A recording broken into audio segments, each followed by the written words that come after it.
मुंशी जी। जी हुजूर। मुंशी, हमारी फाइल मिली क्या? जी नहीं हुजूर। जोशी को बुलाओ। जी हुजूर।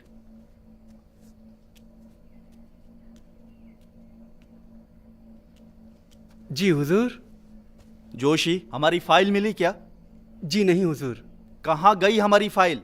रिकॉर्ड मेंटेन करना किसका काम है? जाओ, चौधरी को बुलाओ। जी।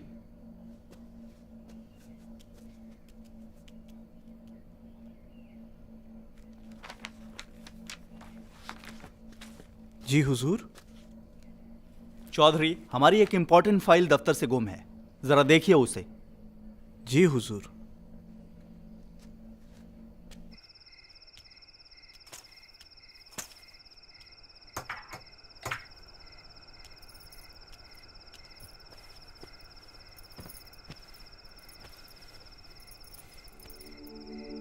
कहाँ गई होगी वो फाइल?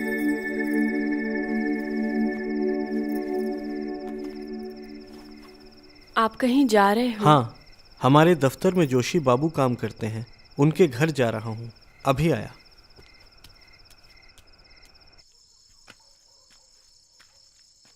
भाई साहब घर में हैं? कौन है?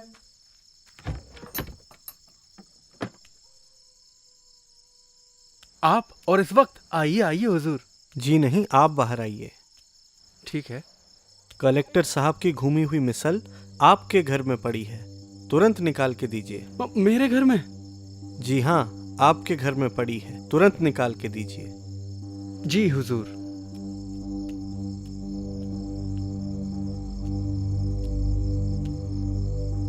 क्यों रखी थी आपके पास? जी, अनजाने में मैं इसे अपने साथ ले आया, फिर सोचा अब लौटाऊंगा तो कलेक्टर साहब बड़ा दंड दे देंगे। अब आप ही बचाइए मुझे, मेरी नौकरी चली जाएगी। चिंता मत करो, आपका अपराध हम स्वीकार करेंगे, मगर आप जरा ध्यान रखकर काम कीजिए। जी हाँ हुजूर। उठो, इसकी कोई जरूरत नहीं। पिताजी, हम वालीगढ़ वापस कब जाएंगे? अब वहां जाने की जरूरत नहीं है बेटी, अब हमारा काम फतेहगढ़ में ही होगा, और अब हम यहाँ दूसरा घर भी ले रहे हैं। तो क्या हम ये घर छोड़ देंगे पिताजी? जी हाँ, कल ही हम सब हमारा सामान लेकर यहाँ से जाएंगे। कहाँ घर लिया है पिताजी? तलैया गली में। क्या वो घर इस घर से बड़ा है? जी हाँ, काफी बड़ा घर है।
मैं कल नन्हे को मिलने जा रहा हूँ। क्यों, कुछ खास बात है? जी हाँ, वो बीमार है और भावस भी बीमार है। उसने अपने जीवन काल में जो दुख उठाए हैं, शायद ही कोई दूसरा उठा सकेगा। मुंशी चिमन लाल ने काम करने पर भी न कभी उसे पाला, न पोसा, न आध्यात्मिक तालीम दी। जब अलीगढ़ तहसील में नौकरी मिली तो तहसीलदारों के दुर्व्यवहारों का शिकार बन गया।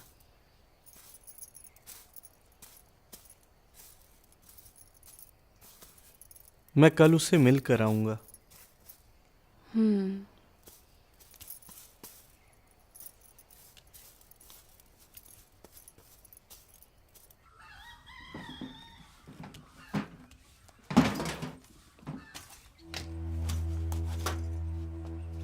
भाई साहब आप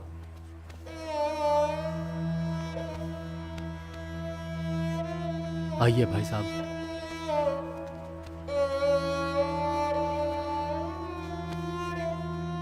नन्हे मेरे भाई, मुझे मालूम है तुम पर क्या बीती है, कितना सह लिया है तुमने। नहीं भाई साहब, मेरी जगह तो आपके चरणों में है, बाकी मैं कुछ नहीं समझता।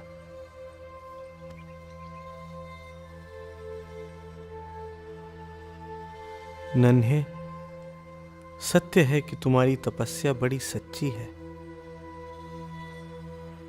मालिक तुम्हें आयुष्मान करे। तुमसे बड़ी आशाएं हैं। आज से हम में और तुम में लेश मात्र भी अंतर नहीं है। वास्तव में फकीर मैं नहीं, तुम ही तो हो। महाराज, पंडित सूरज नारायण बहलवी और कोई विद्वान ब्राह्मण आए हैं, आपके दर्शन करना चाहते हैं। आप उन्हें अंदर बुलाइए। जी महाराज।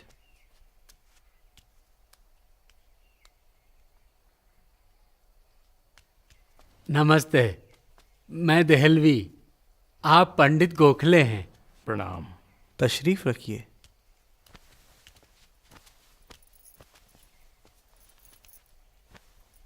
हमें मालूम है आपने उपनिषदों तथा धार्मिक पुस्तकों को उर्दू में अनुवादित किया है। बड़ा ही अच्छा काम किया है आपने। महात्मा से पूछिए उनका वर्ण क्या है। पंडित जी, अपना वर्ण तो किसी दूसरे के कहने, सुनने या बतलाने से जाना जाता है। सचमुच वर्ण तो वही होता है जो बच्चा पैदाइश के समय लाता है।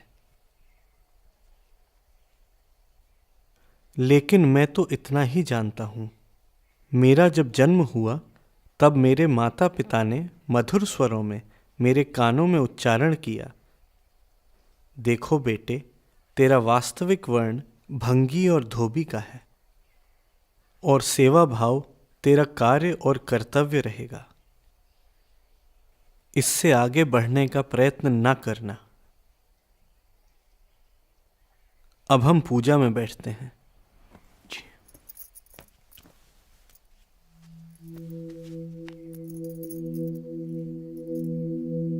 ओम शांति शांति शांति।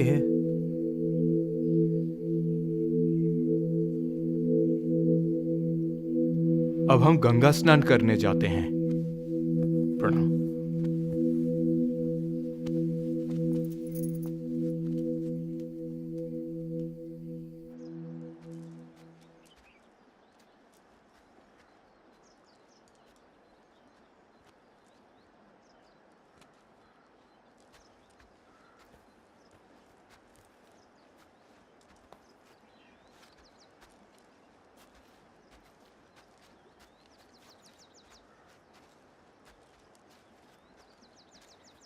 नमस्कार महाराज। नमस्कार। नमस्ते। नमस्ते।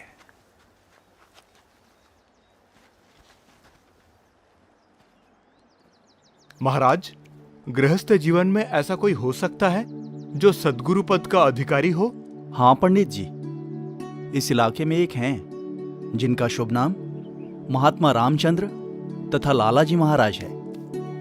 उनके यहाँ सतप्रकाश की गंगा बहती है, उसमें डुबकी लगाकर आप आत्मिक शांति का आनंद ले सकते हैं। जी। बड़े ही परोपकारी और सद्व्यवहार वाले हैं। इस समय वास्तव में ही वो जनक जी महाराज हैं। हम उनके वहां गए थे, उनको वर्ण पूछा तो कहने लगे भंगी और धोबी का है और अपनी आंखें उन्मनी अवस्था में लेकर पूजा शुरू कर दी। तो फिर आपको वहां आंखें बंद करने के बाद कैसा लगा? हाँ, हल्की सी नींद तो लगी थी और आत्मिक शांति भी मिली। सत्य में ही गंगा स्नान है। इस गंगा स्नान में कुछ नहीं रखा।